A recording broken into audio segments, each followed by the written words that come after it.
사랑과 은혜가 충만하신 하나님 은혜를 감사합니다. 하나님, 이 새벽에도 주님 앞에 나왔습니다. 하나님, 우리의 마음과 생각을 열고 온전히 겸손한 마음으로 주님의 말씀을 받겠사오니 하나님, 신령한 은혜로 이 아침 채워주시옵소서. 예수님의 이름으로 기도했습니다. 아멘. 팬데믹이 시작돼서 평일 새벽 예배 때마다 직접 여러분들 앞에 말씀을 전하지 못한 지가 벌써 1년이 넘었습니다. 그래서 생겨나게 된 그러니까 설교자로서 생겨나게 된 하나 습관이 뭐냐면 집에서 어떤 모습으로 이 말씀을 듣고 계실까를 상상하게 되는 것입니다. 지금 앞에도 이렇게 사람들이 없지만 뭐 성경 공부나 아니면 여러 가지 모습을 통해서 여러분들께서 컴퓨터 앞에서 어떤 모습으로 앉아서는 말씀을 받으시는지 이제 많이 익숙해졌기 때문에 이런 모습으로 또 말씀을 지금 받고 계시겠구나, 그런 상상을 해보게 됩니다. 그래서 이 아침에도 즐거운 마음으로 또 겸손한 마음으로 하나님 앞에 나오신 여러분들에게 큰 은혜가 있기를 간절히 소망합니다. 그 새벽에 말씀을 전할 때는 되도록이면 이렇게 복잡한 말씀을 안 전하려고 노력을 합니다. 오늘 하루의 삶에 우리가 적용할 수 있는 아주 심플하지만 아주 깊은 내용을 우리가 함께 나누면서 그 말씀에 우리가 초점을 맞추려고 이제 노력을 하죠. 그런데 이제 본문이 어려우면 어쩔 수 없이 어려운 이야기를 새벽부터 할 수밖에 없는 것 같습니다. 미리 말씀을 드리자면 오늘 본문도 사실은 좀 어려운 내용이 담겨져 있습니다.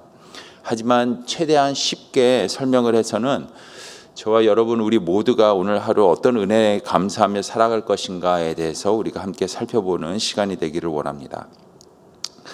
지금까지 이제 저희가 새벽마다 출애굽기 강해를 시작을 하면서 4장까지 왔죠. 그런데 지금까지 살펴본 모세의 인생을 보면 참 기구하다라는 그런 생각을 해보게 됩니다. 다른 것 떠나서 4장까지만 오는데도 벌써 3번이나 죽음의 문 앞에 섰던 경험을 했던 모세를 우리가 보게 되는 것이죠.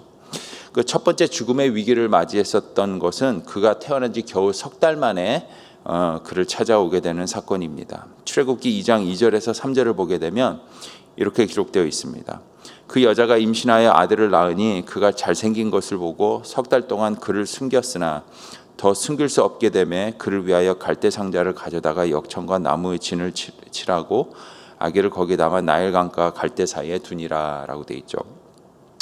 어머니 요게벳에 의해서 죽음의 위기를 맞았다라기보다는 그 남자 아이가 태어나면 다 죽이라는 그 명령 때문에, 그 시대적 비극 때문에, 또 이를 어기고는 그 아이를 석 달 동안 키웠는데 더 이상 키울 수가 없게 되어서 그 어머니가 어쩔 수 없이 선택을 할 수밖에 없었던 상황이었던 거죠. 그래서 모세는 태어난 지 3개월 만에 죽음의 위기를 맞이하게 되죠.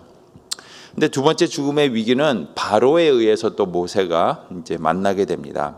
기적적으로 강가에서 이제 바로의 딸에게 구출해 돼서는 그 궁정에서 이제 자라면서 교육받으면서 이제 자라게 되죠. 근데 어느 날 자기 동족을 때려 죽이는 애굽 사람을 홧김에 그도 이제 죽이게 되자 이제 두 번째 죽음의 위기가 모세를 찾아오게 됩니다. 출애굽기 2장 14절에서 15절인데요. 모세가 두려워하여 이르되 일이 탈로 되었도다. 바로가 이 일을 듣고 모세를 죽이고자 하여 찾는지라라고 돼 있죠. 그래서 바로가 이제 애굽 사람을 죽였다라는 얘기를 듣고는 모세를 죽이려고 했기 때문에 모세는 이 죽음을 피해서 또 이제 광야로 이제 도망을 치게 됐습니다. 그리고 이제 세 번째 죽음의 위기가 바로 이제 오늘 본문에 나오는데 하나님이 모세를 죽이려고 하는 사건입니다. 근데 이 세 번째 죽음의 위기가 참 말이 안 됩니다. 이렇게 좀 읽어보면 읽어볼수록 좀 이해가 되지 않습니다. 그 하나님께서 모세를 죽이려고 하셨다라는 이 이야기가 그러니까 왜 어려울까? 그러니까 당연히 어렵죠. 하나님이 누구를 이렇게 죽이실까요? 특별히 모세를 정말로 죽이려고 하셨을까? 왜 죽이려고 하셨을까? 다른 것 떠나서 4장 전체 이야기의 흐름을 보게 되면은 이게 좀 더 말이 안 된다라는 걸 우리가 보게 됩니다. 사실 지금 이 본문, 우리가 오늘 읽었던 이 본문 이 시점이 어떤 시점입니까? 그러니까 이집트에 안 가겠다고 모세가 그렇게 버팅기다가 겨우겨우 하나님께서 그를 설득을 해서는 이제 겨우 이제 이집트로 떠나게 되는 그 시점이지 않겠습니까? 그러니까 하나님의 출애굽기 3장에서 모세에게 나타나셔서는 당신의 계획을 말씀하시죠. 근데 모세는 그 하나님의 명령과 계획에 대해서 극구 부인을 합니다. 그리고 거부를 합니다. 저는 그거 이스라엘 백성을 출애굽시킬 만한 능력이나 그런 자질이 안 됩니다 하고 계속해서 이제 버팅기죠. 근데 하나님께서는 포기하지 않고 여러 가지 기적들을 보여주시면서 계속해서 모세를 설득을 했고, 하지만 모세는 계속해서 거절을 하게 됩니다. 출애굽기 4장 13절, 모세가 이르되 오 주여 보낼 만한 자를 보내소서. 자, 그러자 급기야 하나님께서는 화를 내시면서는 네 형 아론이 너를 도와줄 테니까 아론하고 같이 가서 해라 라고 이제 강하게 말씀하시죠. 4장 14절입니다. 여호와께서 모세를 향하여 노하여 이르시되 레위 사람 내 형 아론이 있지 아니하냐. 자, 그때서야 모세는 결국 포기하고 이집트로 가겠다고 자의반 타의반으로 이제 가족을 끌고 이제 가기로 결정을 하죠.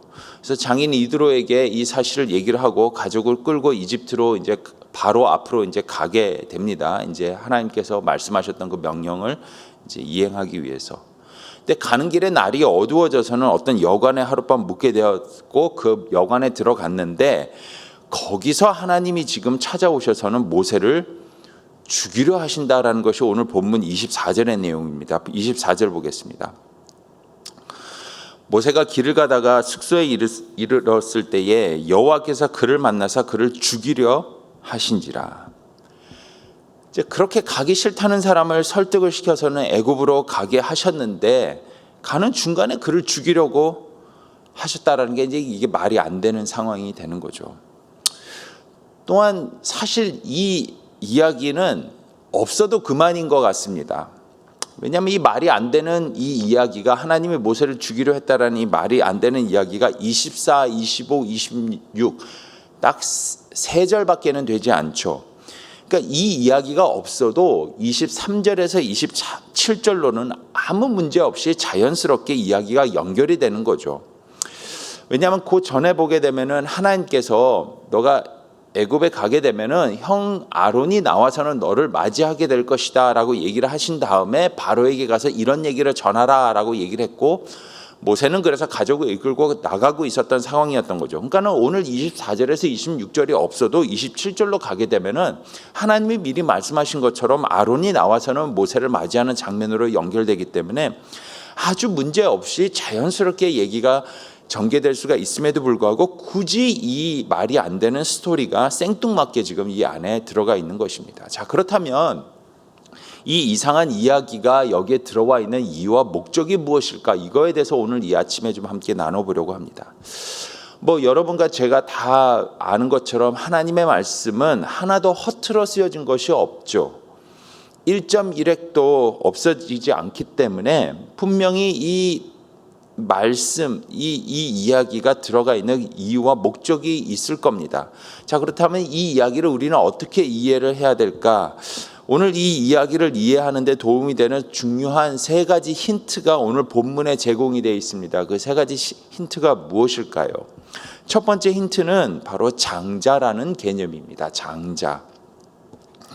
가족과 함께 이집트로 떠나는 모세에게 하나님은 네가 이집트에 가서 바로 왕 앞에 갔을 때에 다음과 같은 이야기를 전해라 라고 하면서 22절에서 23절에 바로에게 전해야 될 하나님의 말씀이 무엇인지를 이렇게 설명을 합니다. 너는 바로에게 이르되 여호와의 말씀에 이스라엘은 내 아들 장자라. 내가 내게 이르기를 내 아들을 보내주어 나를 섬기게 하라 하여도 네가 보내주기를 거절하니 내가 네 아들 네 장자를 죽이리라 하셨다 하라 하시니라. 그러니까 하나님께서는 이스라엘 민족은 나의 장자, firstborn, 그러니까 나의 맏아들 장자다. 그래서 내가 이들을 출애굽을 시키려고 한다. 내 일을 시키기 위해서. 근데 만약에 너가 나의 장자인 이스라엘 백성들을 놓아주지 않는다면 하나님께서 바로 너의 첫 아들 장자를 죽일 것이다 라는 말씀을 전하라고 얘기를 하죠. 그리고는 하나님께서는 곧바로 모세에게 나타나셔서는 모세의 첫째 아들 장자 게르솜이 할례를 받지 않았기 때문에 모세를 죽이려고 지금 하시는 것이죠. 그러니까 이 이야기를 이해하는데 첫 번째 중요한 힌트는 뭐냐면 바로 장자라는 개념입니다. 또 두 번째 힌트는 무엇일까요? 할례라는 개념입니다. 할례. 왜냐하면 오늘 이 모든 일들은 할례를 행함으로 인해서 해결이 되는 것을 우리가 보게 되는 것이죠. 자, 구약에 보게 되면 할례에 대한 하나님의 명령이 이렇게 기록되어 있습니다. 창세기 17장 9절에서 14절인데요. 이게 좀 길어서 제가 좀 이렇게 좀 줄여서 제가 말씀을 읽겠습니다. 9절에서 14절입니다. 하나님이 또 아브라함에게 이르시되 너희 중 남자는 다 할례를 받으라. 이것이 나와 너와 너희 후손 사이에 지킬 내 언약이니라. 할례는 하나님과 백성 사이에 지킬 언약이라고 얘기를 하죠. 너희는 포피를 베어라. 이것이 나와 너희 사이의 언약의 징조니라. 할례를 할 때 자르는 그 포피는 언약의 표징이라고, 징표라고 얘기를 하십니다. 할례를 받지 아니하는 남자 곧 그 포피를 베지 아니하는 백성은 아니하는 자는 백성 중에서 끊어지리니 그가 내 언약을 배반하였음이니라. 백성 중에 포함이 되지 못하고 끊어지게 된다는 것이죠. 오늘 본문의 시기에는 율법이 지금 주어지지 않은 시기죠. 지금 모세가 지금 바로에게 가고 있는 상황은 아직 율법이라는 게 주어지지 않았어요. 율법이 없었던 상황이었어요. 그럼에도 불구하고 하나님은 율법이 주어지기 훨씬 이전부터 이미 할례에 대해서는 엄격하고 분명한 명령을 주셨던 겁니다. 창세기에서 난지 8일 만에 그 아이의 포피를 잘라서 할례를 행하라. 이것은 하나님과 우리 사이의 약속이다. 만약에 할례를 받지 않으면 백성 중에서 끊어지리라 라고 얘기되어 있는 것이죠. 자, 그러니까 이 말씀을 근거로 해서는 어떤 사람들은, 어떤 학자는 그래서 하나님이 죽이려고 했던 사람은 모세가 아니라 그의 아들, 할례를 받지 않았던 게르솜이었다라고 이렇게 주장하는 사람들도 있더라고요. 보니까. 왜냐하면 이제 그 히브리어 원어에 보면은 오늘 이게 본문에 보게 되면은 하나님이 죽이려고 했던 사람을 그냥 그 3인칭 단수 히라고 이제 표현되어 있기 때문에 이게 구체적으로 하나님이 죽이려는 사람의 모세인지 게르솜인지가 불분명하기 때문에 게르솜이었을 거다라고 주장하는 사람도 있는데 저는 뭐 개인적으로는 이 해석은 좀 무리가 있는 것 같다고 생각을 합니다. 어쨌든 이 이야기에서의 팩트는 무엇이냐면 하나님의 장자인 이스라엘 백성을 구원하기 위해서 이집트로 가는 모세는 정작 자기의 아들 장자인 게르솜에게 할례를 행하지 않는 하나님의 말씀을 불순종하고 있었다라는 것이며 그래서 그의 아들은 하나님의 백성 중에서 끊어져 있는 상태였다라는 것이 팩트라는 것이죠. 세 번째로 이 이야기를 이해하는데 힌트는 무엇이냐면 십보라가 했었던 피의 남편이라는 말입니다. 피의 남편. 하나님께서 남편 모세를 죽이려고 하자 어떻게 했습니까? 그 아내 십보라는 신기하게도 해결 방법을 어떻게 알았는지 당장 돌칼을 가지고 와서는 그 아들의 포피를 베어버립니다. 25절입니다. 십보라가 돌칼을 가져다가 그의 아들의 포피를 베어 그의 발에 갖다 대며 이르되 당신은 참으로 내게 피 남편이로다 하니. 그러니까 피 남편이다라고 돼 있죠. 그러니까 이 표현이 무슨 뜻인가에 대해서 또 굉장히 많은 다양한 해석과 의견들이 있더라고요. 심지어 뭐 유대교, 기독교, 이슬람교까지 이 해석에 대해서 다양한 해석들이 있는데 이 다양한 것들을 이렇게 크게 세 가지 분류를 해봤더니 다음에 이렇게 세 가지 의미로 이제 크게 이렇게 좀 분류를 할 수 있더라고. 이 피의 남편이라는 말이 무슨 뜻인가? 그러니까 첫 번째 이제 그 의견은 뭐냐면 혐오와 원망의 말이었다라는 겁니다. 십보라가 모세에게 있었던 혐오와 원망의 말.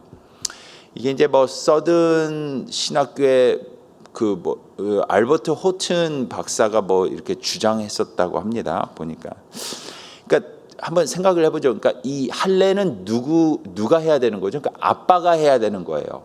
그러니까 그 아들 게르솜의 할례는 아빠인 모세가 했었어야 되는 건데 지금 안 했기 때문에 문제가 생긴 거죠.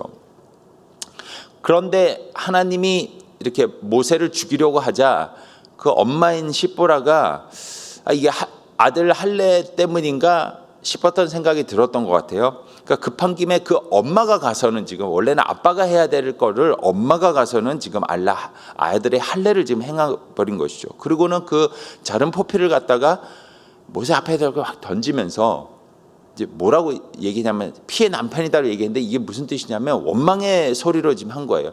이거 당신이 해야 될 일을 지금 내가 한 거다. 이게 당신이 진작에 했었어야 되는 거 아니냐. 근데 왜 안 해가지고는 굳이 내 손에 이 피를 묻히게 하면서 왜 나로 이 힘든 일을 하게 하느냐라는 이게 원망의 말이었다라는 이제 의견이 있는 것이죠. 또한 두 번째로 이 말이 무슨 뜻인가? 어떤 사람들은 이제 이 말이 뭐냐면 십보라가 후회의 말로 한 뜻이다라고 이제 이렇게 얘기하는 사람들도 있습니다. 이게 원망의 말이 아니라 후회의 말이었다. 그러니까 하나님께서 이제 모세를 죽이려고 하는 순간에 그러니까 어떻게 알았는지 십보라가 신기하게도 그냥 그 아들의 포피를 자르면서 할례를 행하는 그 할례를 행했어요. 그러니까 어떻게 이게 해결 방법인지 알았는지 그게 참 신기한 거죠. 근데 이제 이게 어떻게 알았을까라는 부분에 대해서 이제 생각을 해보는 거죠. 그러니까 이 아들이 아직 할례를 받지 못했다라는 부분에 대해서 십보라가 평소에도 계속해서 그거를 인지하고 있었으며 꺼림칙하고 마음의 부담으로 갖고 있었다라는 의견인 것이죠. 그러니까 사실 이 의견에 근거를 해서는 십보라가 오늘 본문에서 할례를 행한 그 아들은 첫째 아들이 아니라 둘째 아들 엘리에셀이었다라고 주장하는 사람들도 있어요. 그러니까 뭐냐면 이런 스토리인 거죠. 그러니까 성경에는 없지만은 이렇게 추측을 하는 거예요. 그러니까 원래 모세는 첫 번째 아들을 게르솜을 낳았을 때는 8일 만에 할례를 행했어요. 자, 그런데 모세의 아들인 십보라는 이방 여자였죠. 그러니까 난지 8일밖에 되지 않은 아들의 포피를 자르는 그 행위가 너무 잔인하게 느껴진 거예요. 애는 울고 또 막 피는 나고 막 이러니까 이게 무슨 행위야 이렇게 막 시겁을 한 거죠, 십보라가. 그러니까는 나중에 이제 둘째 아들이 태어나자, 엘리에셀이 태어나자 그거 하지 마세요. 그 너무 잔인해. 그 애 태어난 지 8일밖에 되지 않은데 그 무슨 그 할례를 행합니까? 라고 이제 막았던 것 같아요. 막았을 것이다라고 예상을 하는 거죠. 그런데 어느 날 하나님이 나타나서는 남편을 죽이러 가자 금세 십보라가 아니 이게 무슨 일이지? 아니 도대체 우리가 뭘 잘못했길래 하나님이 나타나서는 남편을 이렇게 죽이려고 하지? 생각을 해보니까 금세 머릿속에 떠올랐던 거지. 그때 혹시 그 우리 둘째 아들 할례를 행해야 되는데 그 내가 못하게 해서 그것 때문이었을까? 이런 생각이 버뜩 떠올랐다라고 이제 예상을 하는 거죠. 그러니까 마치 차 사고가 났는데 내가 뭘 잘못했길래 이게 차 사고가 났지라고 생각을 해보니까 지난주 주일날 예배 빼먹고는 어디 놀러 간 게 버뜩 생각나는 뭐 이런 식이었던 것 같아요. 그러자 이제 얼른 가서는 이제 아들의 포피를 자르면서 모세 발 앞에 그 포피를 던지면서는 당신은 나의 피 남편입니다라고 얘기를 하는 거죠. 그러니까 그 무슨 뜻이냐면 후회의 말인 것이죠.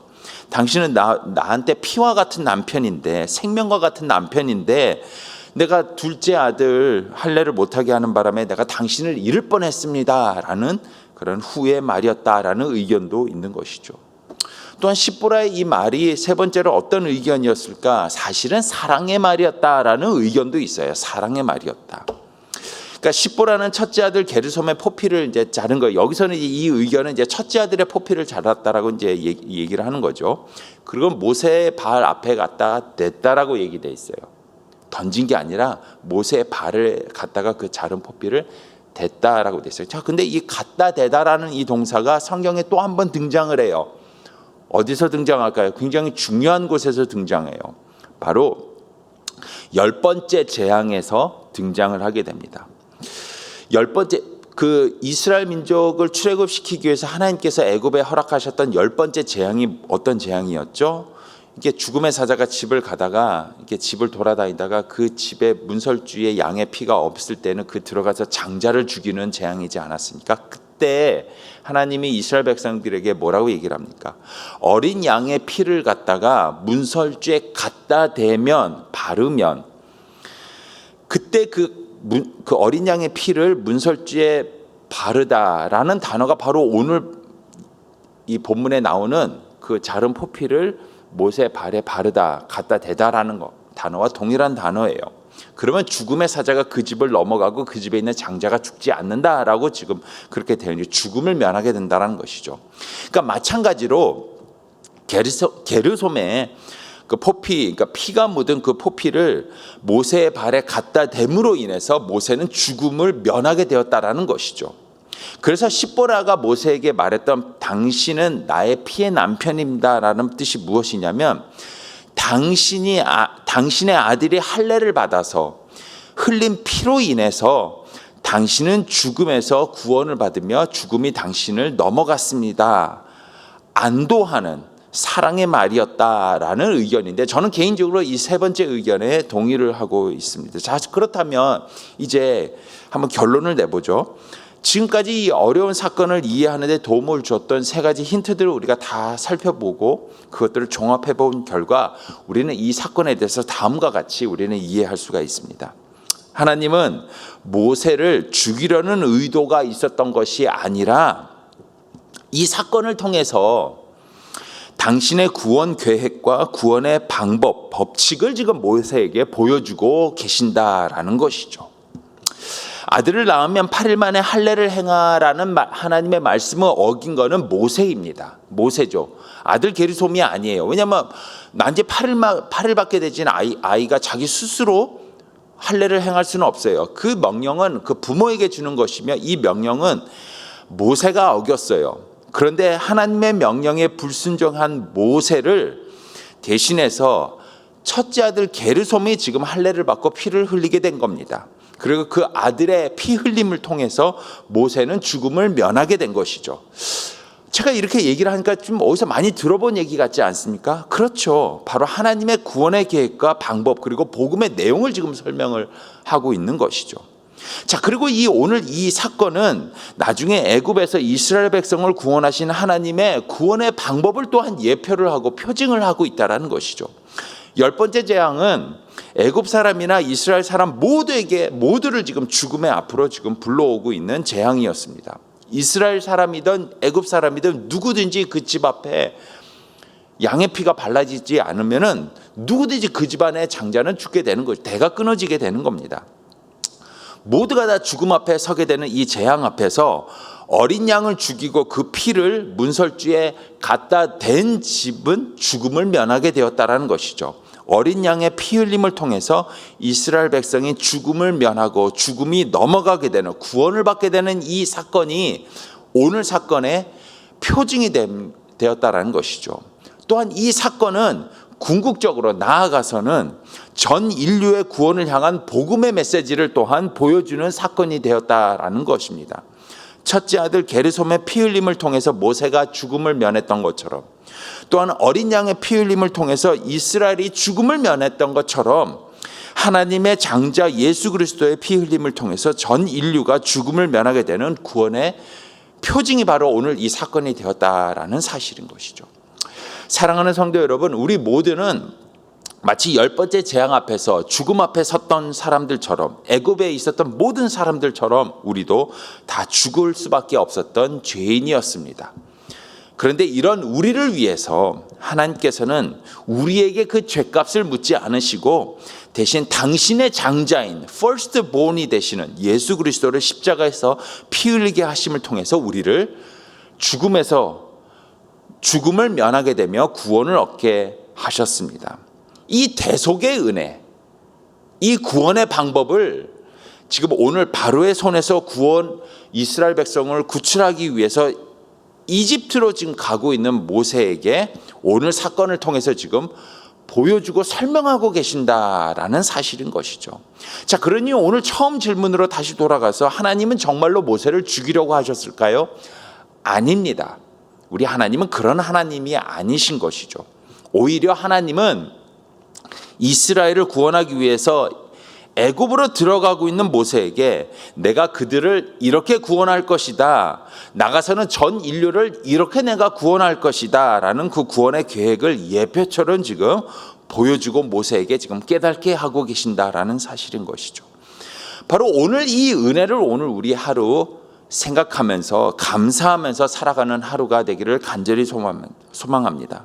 오늘 하루 여러분과 제가 기억하면서 감사하면서 살아갈 것은 바로 주 예수 그리스도께서 우리를 대신해서 이렇게 십자가에서 대신 피 흘림을 통해서 그 피로 인하여서 우리가 죽음을 면하게 되며 구원을 받았다라는 이 사실, 이 은혜를 기억하면서 감사하는 하루를 살아갈 때에 오늘 하루 하나님께서 기뻐하시는 삶을 살아가는 저와 여러분이 되시라고 저는 믿습니다. 기도하겠습니다. 사랑과 은혜가 충만하신 하나님 은혜를 감사합니다. 하나님, 우리는 죽을 수밖에 없었던, 죽음 앞에 서 있었던 죄인이었음을 이 시간에 고백합니다. 하지만 우리에게 죄를 묻지 않으시고 예수 그리스도를 이 땅에 보내시고 그를 대신 십자가에서 피 흘리게 하심을 통하여 그의 대속의 피로, 대속의 은혜로 말미암아 죽음을 면하고 구원을 받게 되었음을 이 시간에 고백하오니 하나님, 이 사실을 기억하며 이 은혜를 감사하며 살아가는 오늘 하루가 될 수 있도록 인도하여 주시옵소서. 특별히 아버지 하나님, 이 은혜에 합당한 삶을 살아가는 우리 모두가 될 수 있도록 인도하여 주시옵소서.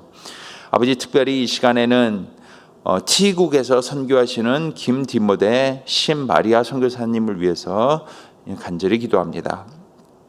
T국의 언어와 문화 학습 빨리 할 수 있도록 지혜와 총명을 허락하여 주시고 하나님의 마음에 합당한 믿음 가지고 하나님의 말씀을 온전히 성실하게 전파하는 그런 두 선교사님이 될 수 있도록 인도하여 주시옵소서.